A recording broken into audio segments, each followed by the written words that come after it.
Bom dia, Brasil! Meu nome é Winnie e esse é o canal Como Vejo o Mundo.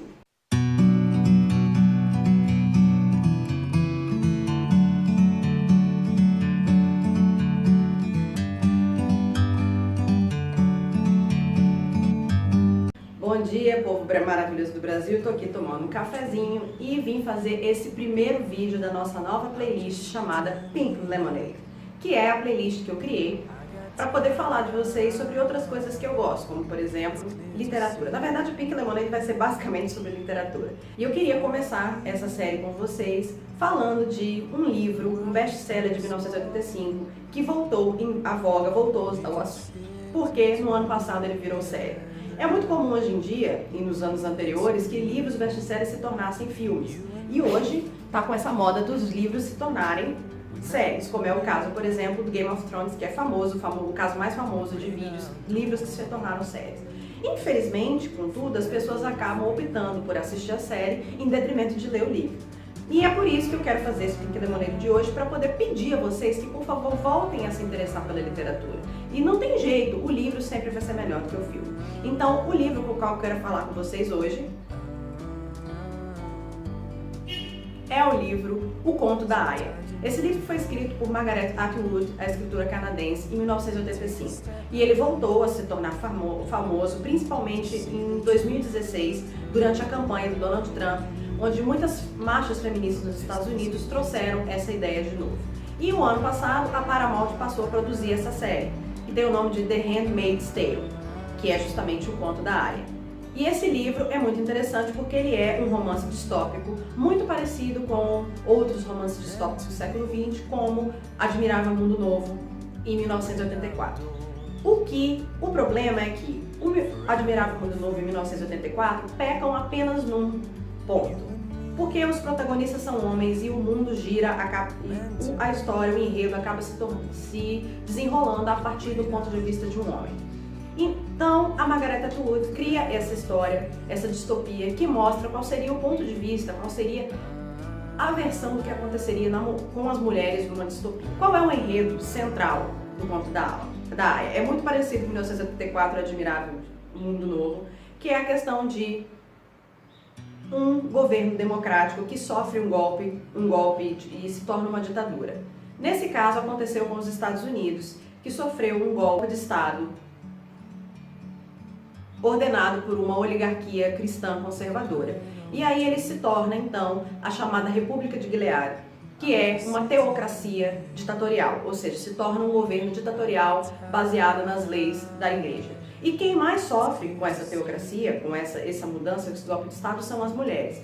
De um dia para outro, as mulheres perdem seus empregos, elas perdem o direito de ter propriedade, elas perdem seus nomes e elas passam a depender dos maridos. Nosso personagem principal é Offred. Offred é uma aia, e ela é uma aia de primeira geração. Ela é uma mulher que se tornou aia poucos anos depois desse golpe. Então ela é um personagem que tem uma história anterior a esse golpe e uma história posterior.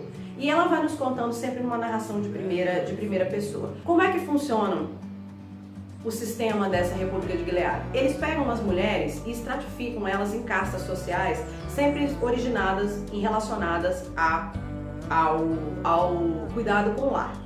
Então a gente tem as mulheres mais velhas e ricas, elas se tornam as esposas. Elas são donas de casa, são mulheres de comandantes, de pessoas, de homens vinculados ao governo. Aí nós temos as martas, que são as mulheres mais pobres que cuidam da vida doméstica, da faxina e da comida. Nós temos as econo-esposas, que são as mulheres pobres que são casadas com homens pobres. E nós temos as aias. O que é uma aia? A aia na história, ela é uma mulher, uma escrava sexual, é uma barriga de aluguel que é enviada para a casa de um desses comandantes. Ela só serve a homens ricos e que vai tentar engravidar desse comandante para que eles tenham um filho. Por quê? Uma das grandes razões desse golpe de Estado é que os danos ao meio ambiente geraram uma grande onda de infertilidade entre as pessoas e muitas pessoas se tornaram inférteis. Logo, assim que essas mulheres são diferenciadas. As que são inférteis, elas vão se tornar econo-esposas, vão se tornar martas ou esposas. As mulheres férteis vão se tornar aias. E é um tipo de escravidão sexual, é uma escravidão de barriga de aluguel. Nossa personagem principal, ela vai parar num centro de reabilitação, um centro de formação de aias, onde ela é educada pelas tias. As tias são as professoras desse centro, que vão transformar essas mulheres em aias. E elas vão passar ali dentro por uma lavagem cerebral. E o interessante é que geralmente as mulheres que se tornam aias, elas são mulheres que têm, digamos, do ponto de vista, né, da nova república, um passado pregresso. Ou seja, mulheres que tinham um comportamento liberal para a época, né? Mulheres que se relacionavam com homens casados, que é o caso da nossa personagem principal. Mulheres que sofreram abuso sexual, mulheres que eram lésbicas. Então existe essa diferenciação, entre aspas. E esse treinamento nesse centro, ele é horrível, ele é feito à base de humilhação, de repetição e de abuso físico e mental. Elas passam por uma lavagem cerebral e depois do treinamento completo, elas são enviadas para essas casas. A Offred é enviada para a casa de um comandante, que é um dos comandantes mais importantes do governo, um pilar do governo. E ela lá vai tentar engravidar desse cara. E aí, como é que é a questão do gravidez? Eles fazem uma cerimônia, um ritual, uma vez por mês, a cada vez que a Offred está fértil, e ela vai sofrer o que eu considero como um estupro, mas é interessante que ela mesma não sabe dizer se isso é um estupro. Como é que é o ritual? Ela deita nas pernas da esposa e o comandante penetra ela e tenta engravidar. É como se ela fosse um receptáculo, um meio para um fim, e ele estivesse fazendo filho, na verdade, da esposa, que é infértil. E a cena é horrível, uma das coisas mais esquisitas que eu já vi, dessa narração, dessa coisa, desse sexo feito a três. E ela é engraçada, porque ela passou por uma lavagem cerebral tão grande que ela não entende isso como estupro, ela entende como se ela tivesse escolha.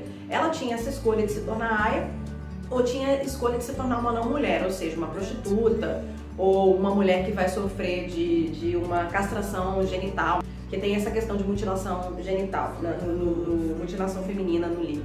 Então ela não tem muita escolha, mas ela entende que ela teve escolha. Ela foi convencida que ela teve escolha, que aquilo ali era o melhor que ela podia ter. E o livro vai se desenrolando e é sempre uma narração em primeira pessoa. E o que é mais interessante é que essa aia é uma testemunha, entendeu? Ela é uma pessoa que tem uma visão limitada da história. Ela vai nos dando pequenos vislumbres do sistema. A gente não consegue ter a visão total, porque ela é uma testemunha, é uma vítima que tem uma visão muito, muito restrita do universo que está passando. Mas a gente consegue entender esse sistema geral através do tratamento dela. E ela é uma pessoa também que está com a cabeça, né, o emocional dela todo destruído. Então a narração ela tem uma coisa um pouco confusa. Ela pensa no presente e ao mesmo tempo ela pensa no passado, porque a Offred ela tinha um passado. Antes do golpe ela era casada com um homem, que ela teve um caso com ele, mas depois se casou, e ela tinha uma filhinha. E no golpe de estado eles perseguiram ela, provavelmente mataram o marido dela e tiraram a filha dela para ser criada em outro sistema, e ela se tornou aia. Então a narrativa dela vai e volta, ela pensa no passado, ela pensa no presente, e ela tem uma melhor amiga chamada Moira, que é uma lésbica, que era do movimento de resistência e que acaba virando aia junto com ela, mas a Moira consegue fugir desse sistema. E é interessante porque, pelo que eu li, eu não assisti a série, mas a série eles colocaram a Offred como uma pessoa revolucionária, que está envolvida com a resistência, porque nesse governo existe resistência, obviamente. Eles têm um sistema de vigilância chamado o Olho, e aí eles têm um movimento de resistência que tenta combater, tem homens e mulheres que tentam combater esse sistema e salvar essas mulheres, né? Mas eu entendi que na série ela é como se fosse um pilar dessa resistência, mas no livro ela realmente não é. Ela é uma vítima, uma testemunha. Ela chega até a se envolver com a resistência de forma indireta, mas não há nada a preocupação da Offred no livro é de sobreviver, né? Não é de mudar nada no sistema.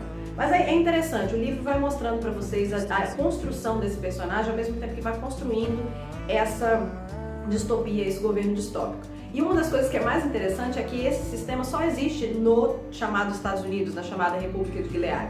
Tanto que eles recebem turistas que vêm de outros países, tem uma parte do livro que fala disso, que são mulheres normais, homens normais que vêm visitar o sistema deles, né, e ver como é que aquilo se passa. Então não é um sistema que afetou o mundo inteiro, afeta mais o território dos Estados Unidos.